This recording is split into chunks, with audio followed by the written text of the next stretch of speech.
This is Matt with Downrange Warbirds. Today we're here to talk about getting our build table prepped and ready to go to assemble our fuselage. So we'll be doing some cleanup and jig assembly, so let's get going. Alright, so I just got the tables freshly cleaned up. Before we get to the next phase of things, which is going to be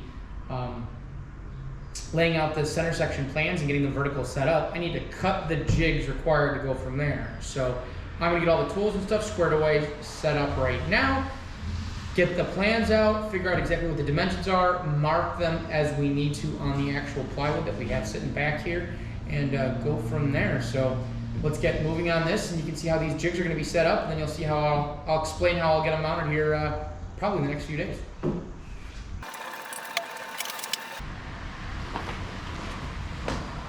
Super important. This is the jig layout and what we're using. So this is what's recommended by War. This is what we're working on now. Alright, so I have to do 3 jigs. Each of the jigs is going to be, or at least 2 of the 3 jigs for sure, are going to be about 34 inches wide. So these 48-inch wide decks are unfortunately not big enough to do more than 1 apiece, so I've got 3 of them.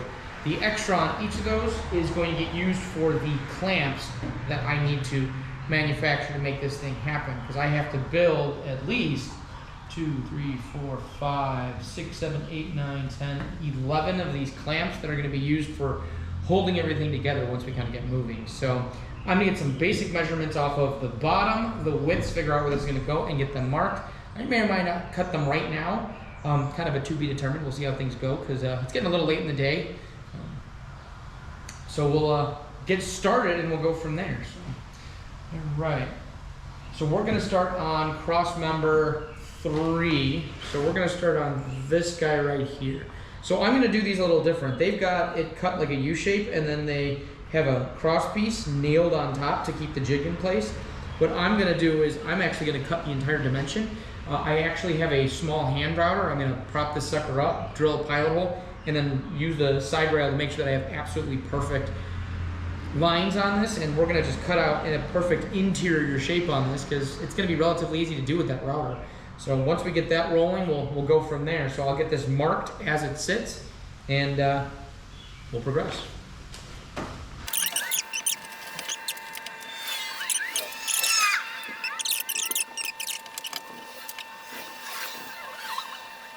Yeah, I'm going to do these my way, which is a little different than what the plans calls for.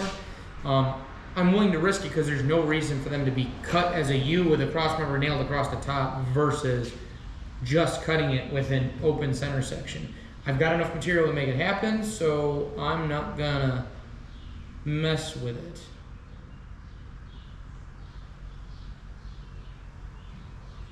Yeah, that's exactly what we're going to do.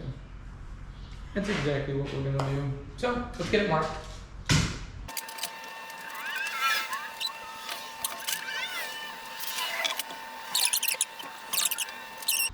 We are going to snap line the full length of the table here soon, and when we do,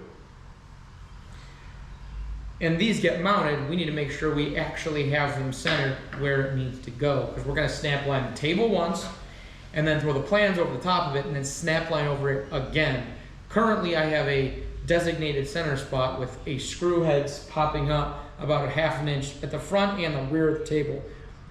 So we'll snap line, plans down, center, mount with plastic, snap line.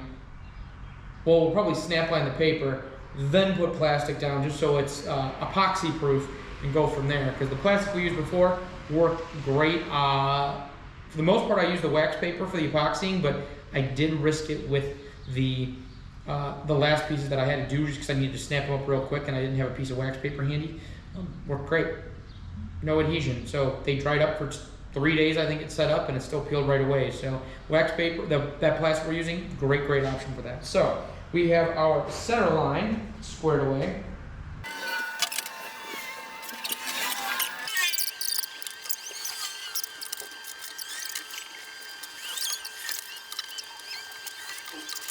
Keep forgetting with these speed squares, there's so many features and I don't use them when I'm supposed to. So let's talk a little bit about these jigs. I'm not sure which war model these were designed around. I'm guessing it's probably from the F-190, because that was one of their original units. But the way these are built are the bottom ledge of the center jig is about, I don't know, 3 or 4 inches too low. When we show you the video of the actual build process, you get to see that in action. But on top of that, the p40 fuselage is actually taller than some of the other ones out there, because there's supposed to be a top cross member that's screwed into place that's supposed to come above where the frame sits in the jig. Yeah, the frame actually sits way above that. War, if I'm ever going to give you any kind of corrective advice, simpler freaking math. Just throwing that out there. Memory's right, 10 and 5/8 off of center is what we're looking for. I guess Teak decided to make an appearance on camera.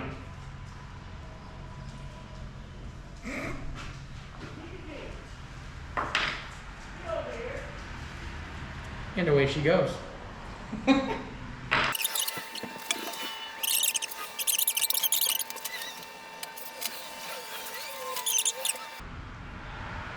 A lot of markings for the journal. I'm going to throw that in there, because not only is it going to be my build log for later on when we deal with certification, I'm going to write the book of how I did this when we're done. So all of these components are going to get thrown in there too. So we'll add this chart, reproduce it ourselves, and clean it up a little, because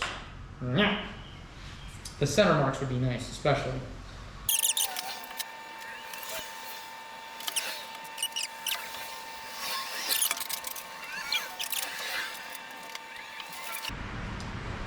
Yep, they've got slants cut into this one.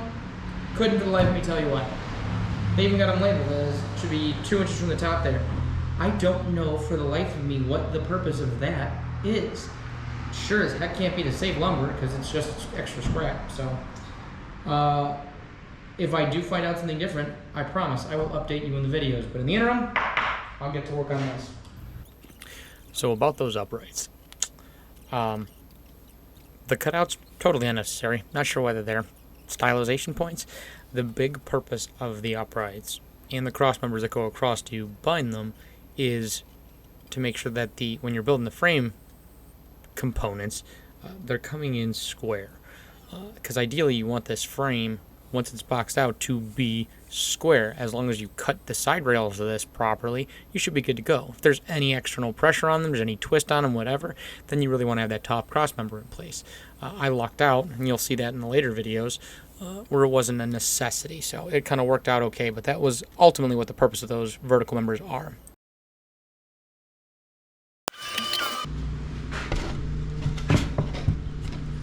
First one was the experiment.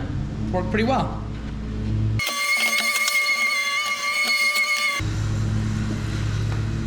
Alright, so the way I'm doing this is, this top board is mounted on top of this lower one. I am going to mount the straight edge here at, I believe it was 1 5/8. I'm going to double check that here in just a second.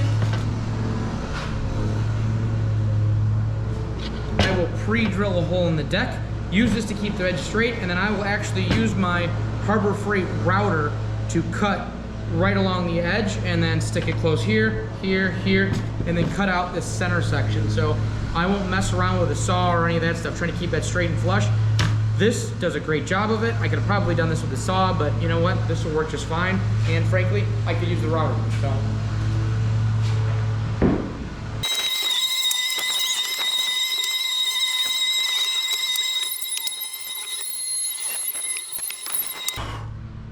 Well, if you can't tell, you got a perfect slot that's actually lined up really, really well. We'll do the same thing on this side, rotate the board 90 degrees, and do the next chunk. So breaking out the router and using the straight edge as a fence actually worked really, really well to get straight markings. If I would have realized that the top component of the cross members was unnecessary, I could have made this go a little quicker for myself. If I would have made the jigs appropriately tall for the War p40 fuselage anyway, I might have had some issues no matter what, just for the sheer fact that it's substantially above. So I would actually need to have gotten a 4 foot by 4 foot piece of plywood for each for each jig, or at least for 2 of the jigs, which would have just left a ton of waste material. That would have been an absolute waste of time. And truth be told, once this all got assembled, because I did cut those square and straight, the fuselage ended up being square and straight anyway, right out of the box. So that kind of solved all of those particular problems, which ultimately made life a lot easier. So I definitely recommend using that router because it made life really, really simple, I thought.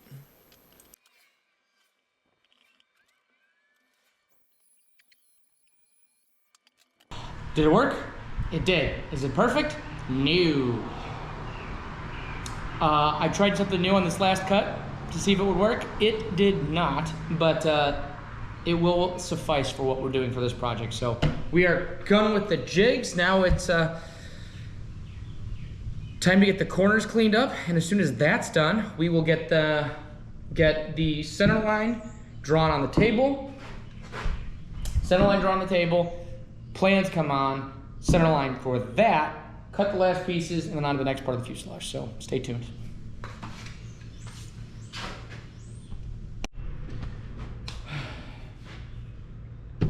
Final deck to get cut. We'll get this marked, clamped, ready to roll. So here we go.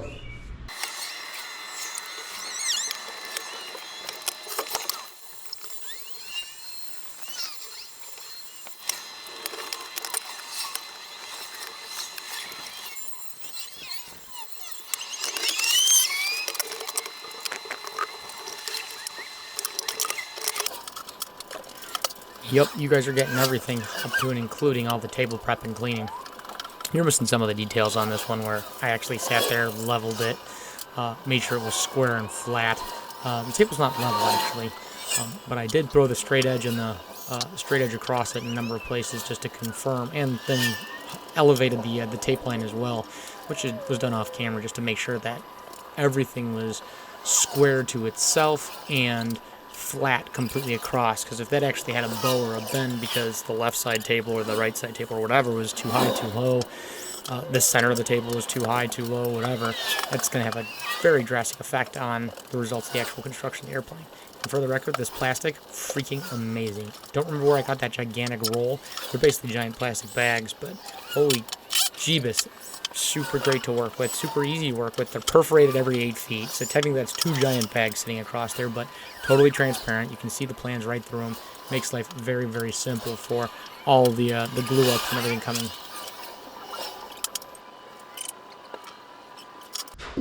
So, the reason I'm unscrewing and redoing how I'm placing this is, not only do I have to have a good center line on this, which was the obvious part. I knew I needed to have a good center line because that indexes everything. To get these jigs square, just like that, they obviously all need to be perpendicular. With the sheet cockeyed like it is on here, the center lines don't mean anything. If anything, they're exactly useless. So what I'm going to do, because if I can't get these straight, then my jigs aren't straight, there's a problem, obviously. So what I am going to do, because I know the table edges are straight, I'm going to undo all of my mountings and markings. I'm going to butt the blueprint off of this edge, which I know is in fact straight. And then I can just use my speed square with my stick, and we should be good to go. Because then I can index everything perfectly. It'll be square, it'll be straight. The table was confirmed flat earlier this morning. I didn't get that on camera, my apologies. But that's what we're going to do with setting up the jigs. Yeah. Pain, but I'd rather do this right than do it quick, because I only get one shot.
also bothers me that whoever hand drew this, though they did a great job, they didn't chalk line before they actually marked the center line. They clearly used a straight edge or probably a couple because it bows. Which does not make this process easier, but it's okay. We'll get through it. We're gonna get through it. I have faith. All right. So as I'm getting these cross members in, this is about the time that I'm realizing that not only did the center line through the plans wasn't quite straight, the plan's also not straight to the edge of the paper. They did not square it off, so it's actually at an angle. So moving the paper to the edge to the table, absolute waste of time and effort.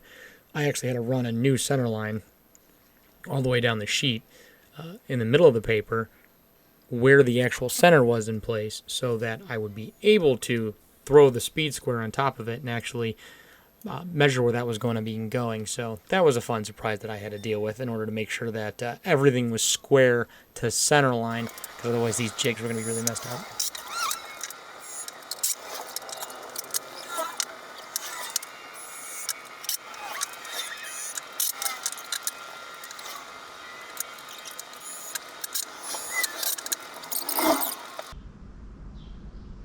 Still might need adjustments. That being said, we're going to test it anyway, go from there, we'll see how it progresses.